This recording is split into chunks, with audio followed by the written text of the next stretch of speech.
या अगोदर आपण पाहिलेलं आहे मुंढ्याच्या गोलाकारापर्यंत। त्यानंतर आता आपण पाठीमागील गळ्याची उंची घेऊया। तर पाठीमागच्या गळ्याची उंची आहे 9.5 प्लस त्यामध्ये अर्धा इंच शिलाई मार्जिन बरोबर 10 इंच।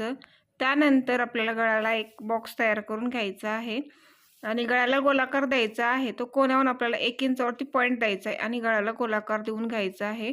कोणताही गळा करायचा असेल तर इथं आपल्याला गळ्याला चौकोन करावाच लागतो, त्यानंतरच आपल्याला गळ्याला कोणताही आकार देता येतो।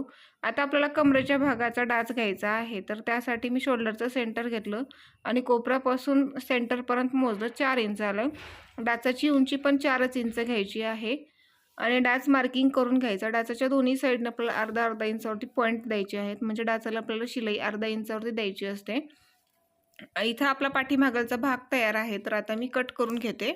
या पद्धतीने आपला हा पाठीमागलचा भाग तयार आहे। तर समोरचा भाग आपण पुढील व्हिडिओमध्ये पाहूया।